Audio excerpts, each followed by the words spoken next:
व्हेनिसपेक्षा ही सुंदर सिटी कोणती असेल तर फ्लॉरेन्स असं माझं मत आहे.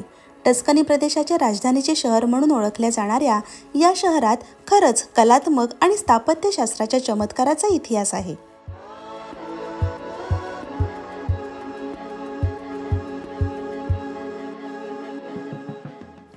फ्लॉरेन्समधील आमच्या वस्तीचा हा दुसरा दिवस. पहिल्या दिवशी जगातील आश्चर्य म्हणून ओळखल्या जाणाऱ्या पिसाच्या झुकत्या मनोऱ्याला आम्ही भेट दिली होती.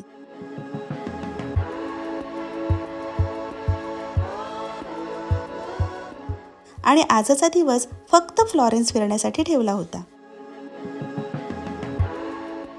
तर या एका दिवसात आम्ही फ्लॉरेन्समधील कोणत्या खजिन्यांचा शोध घेतला ते पाहूया आजच्या फ्लॉरेन्सच्या या व्हिडिओमधून.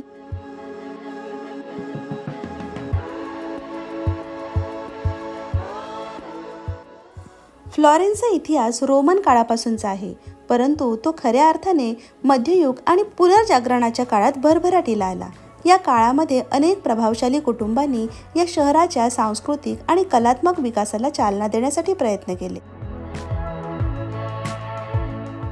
त्यामुळे आजही आपण या भव्य कलेचा आस्वाद घेऊ शकतो.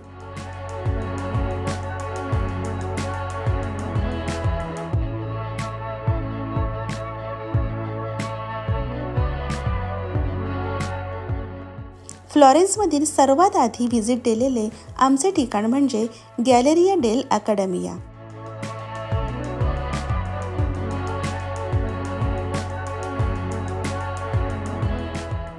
याची थोडक्यात माहिती म्हणजे मायकेलँजेलोच्या डेव्हिडचे हे निवासस्थान आहे. मायकेलँजेलोच्या प्रसिद्ध कलाकृतींपैकी डेव्हिडचे ओरिजिनल शिल्प येथे पाहावयास मिळू शकते. शिवाय त्यांची अपूर्ण शिल्पे, वाद्ये आणि फ्लॉरेंटाईन गॉथिक चित्रांचा संग्रह इथे पाहावयास मिळतो.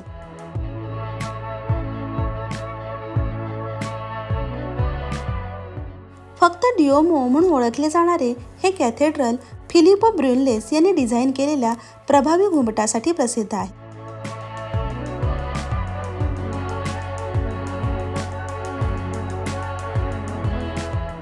आम्ही या डिओमोमध्ये एंट्री केली नाही.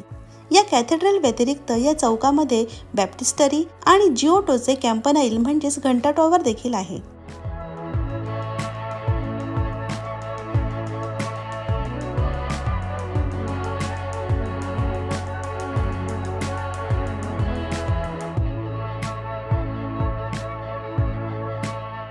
आम्ही डुओमो जवळून चालत पोहोचलो ते पियाझा डेला सिग्नोरिया येथे. एल आकाराच्या या चौकात पलाझो वेचिओ, फोंटाना दे नेटुनो आणि मायकेलँजेलोच्या डेव्हिडच्या प्रतिकृतीसह असंख्य पुतळे आहेत.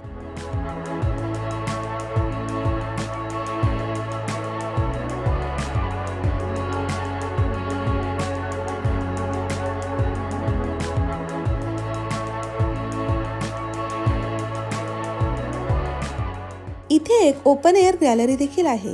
14व्या शतकात बांधलेल्या या गॅलरीमध्ये अनेक भव्य शिल्पे आहेत.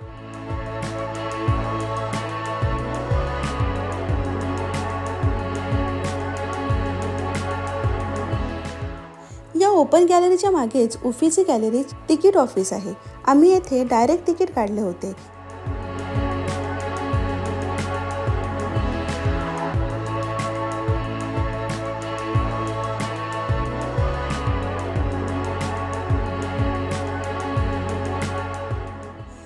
जगातील सर्वात प्रसिद्ध कला संग्रहापैकी एक म्हणजे ही गॅलरी. यामध्ये पुनर्जागरण कलांचा विस्तृत संग्रह आहे.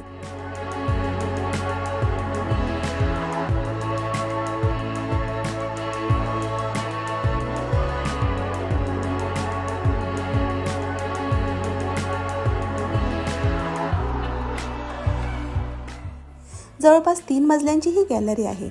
आम्ही 3ऱ्या मजल्यापासून ही गॅलरी पाहावयास सुरुवात केली. या गॅलरीमधील प्रत्येक रूम इतिहासातील कालक्रमानुसार वेगवेगळ्या थीमने डेकोरेट केलेले आहे. आम्हाला हा इतिहास काहीच माहीत नव्हतं, त्यामुळे सर्व खोल्यांना भेट देऊन आम्ही बाहेर पडलो.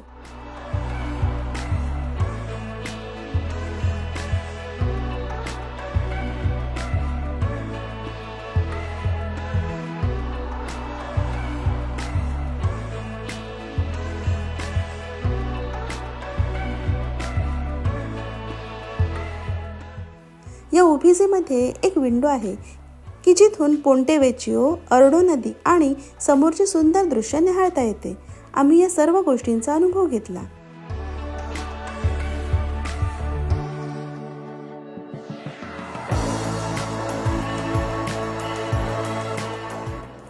उफिजीमधील Botticelli, Leonardo da Vinci, Michelangelo आणि रफाएल यांनी चित्रित केलेली चित्रे व शिल्पे यांचा खजिना आहे. तसेच त्यांच्या कलेचे सेपरेट दालन देखील आहे.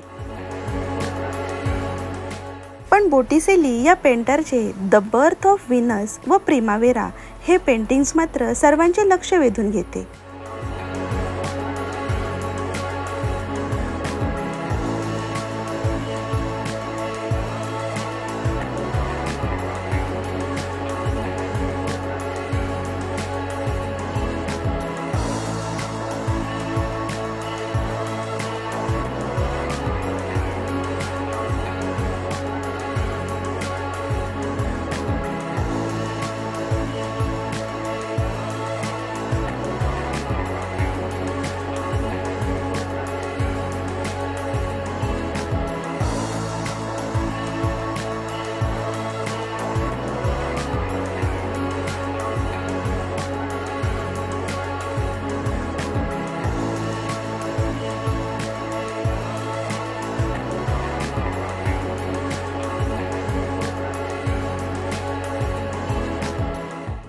आम्ही मोनालिसा व इतर काही कलाकृतींचे फोटोज काढून उफिजी गॅलरीमधून बाहेर पडलो आणि थोडा वेळ अर्नो नदीवरील पोंटे वेचिओ जवळ घालवला.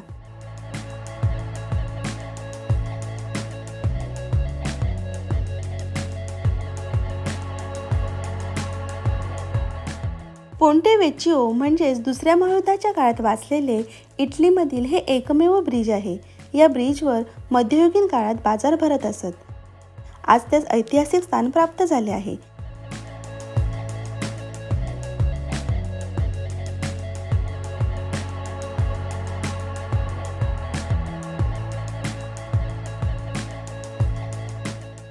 पंधराव्या शतकामध्ये जुलियस सीझरने 59 BC मध्ये त्यांच्या अनुभवी सैनिकांसाठी या शहराची स्थापना केली होती. त्यामुळे या गल्लीतून फिरताना त्या काळातील वास्तूंची रचना सभोवार दिसते. आज ही जागा मात्र व्यापार आणि बँकिंग हबनी घेतलेली आहे. त्यामुळे अर्नो नदीच्या या भागामध्ये असंख्य सोन्याच्या दागिन्यांची दुकाने दिसतात.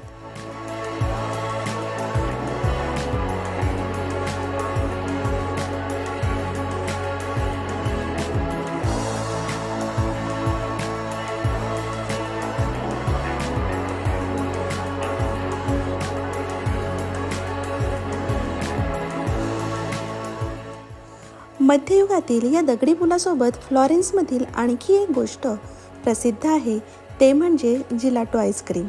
द्राक्षबागा आणि फळबागांच्या टेकड्यांनी वेढलेल्या या शहरातील जिलाटोची चव इतर कोणत्याही आईस्क्रीममध्ये आढळत नाही.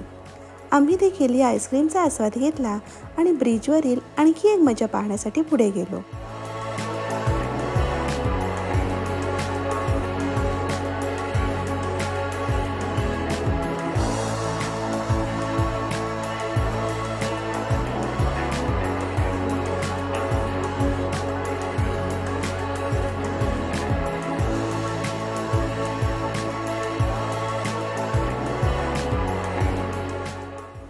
इटलीमध्ये प्रकर्षाने जाणवलेली गोष्ट म्हणजे ब्रिजवरील जाळीला लावलेले लॉक.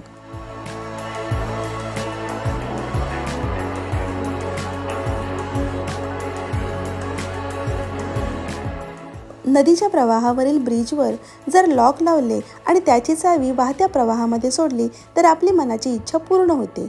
हीच यामागील श्रद्धा.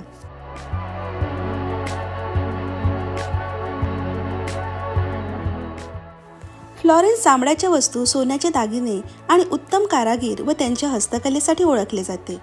येथील सॅन लॉरेन्झो मार्केटमध्ये उत्कृष्ट चामड्याच्या सुंदर डिझाईन केलेल्या पर्स, शूज, बेल्ट, खेळण्यांची असंख्य दुकाने आहेत.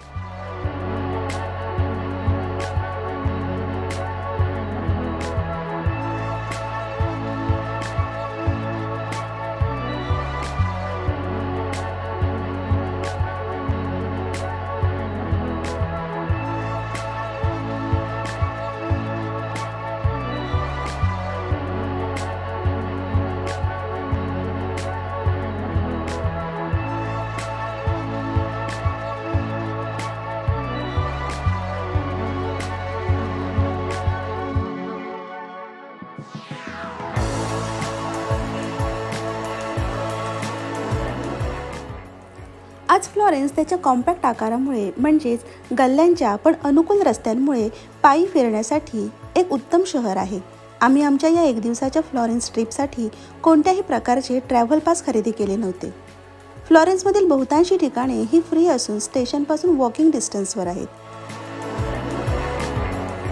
मात्र गॅलरिया डेला अकॅडमिया, उफिसी गॅलरी आणि डिओमो यासाठी तिकीट आहे। फ्लॉरेन्समधील ही महत्त्वाची आकर्षणे असल्यामुळे या ठिकाणी सतत गर्दी असते, त्यामुळे शक्यतो online skip the line tickets book करावे असा माझा सल्ला असेल।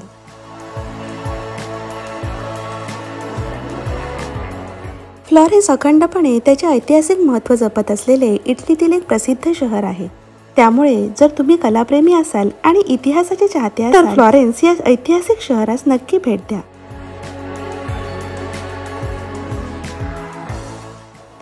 तर हाच होता आम्ही घेतलेला फ्लॉरेन्समधील खजिन्याचा शोध। तर तुम्हाला हा आमचा शोध कसा वाटला हे कमेंट करून नक्की सांगा आणि महत्त्वाचं म्हणजे व्हिडिओ आवडल्यास लाईक करा आणि चॅनल सबस्क्राईब करायला विसरू नका। तर मग भेटूया आपण पुढच्या व्हिडिओमध्ये। तोपर्यंत बाय बाय।